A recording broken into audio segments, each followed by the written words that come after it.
রাজা চাপিতলা উত্তর সরকারি প্রাথমিক বিদ্যালয়ের প্রবেশপথে বেহাল দশা, চরম ভোগান্তিতে শিক্ষার্থীসহ ৪ গ্রামের মানুষ। কুমিল্লার রাজা চাপিতলা উত্তর সরকারি প্রাথমিক বিদ্যালয়ের প্রবেশপথের দীর্ঘদিনের বেহাল অবস্থা যেন দেখার কেউ নেই। গুরুত্বপূর্ণ ও অত্যন্ত ব্যস্ত এই সড়ক দিয়ে প্রতিদিন চলাচল করেন প্রাথমিক বিদ্যালয়ের কোমলমতি শিক্ষার্থী, শিক্ষক, অভিভাবকসহ আশপাশের অন্তত ৪ গ্রামের হাজার হাজার মানুষ।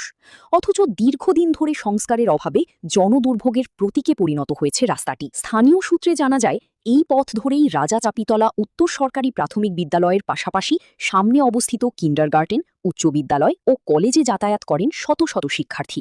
কিন্তু সামান্য বৃষ্টিতেই সড়কের বিভিন্ন স্থানে পানি জমে সৃষ্টি হয় কর্দমাক্ত ও চলাচলের অনুপযোগী পরিবেশ। পানি নিষ্কাশনের কার্যকর কোনো ব্যবস্থা না থাকায় দিন দিন আরও খারাপ হচ্ছে সড়কের অবস্থা। সবচেয়ে বেশি দুর্ভোগ পোহাতে হচ্ছে প্রাথমিক বিদ্যালয়ের কোমলমতি শিশুদের। প্রতিদিন কাদা, পানি ও ঝুঁকিপূর্ণ রাস্তা পেরিয়ে স্কুলে যেতে হচ্ছে তাদের।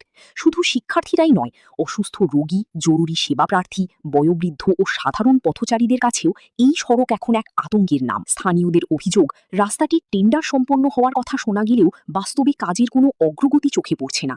ফলে জনমনে বাড়ছে হতাশা ও ক্ষোভ। উল্লেখ্য, সড়কটির নামকরণ করা হয়েছে শহীদ আব্দুল জলিল রোড নামে।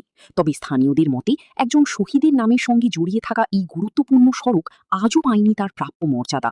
দ্রুত সংস্কার, পানি নিষ্কাশনের ব্যবস্থা ও জনদুর্ভোগ লাঘবে সংশ্লিষ্ট কর্তৃপক্ষের জরুরি হস্তক্ষেপ কামনা করেছেন এলাকাবাসী।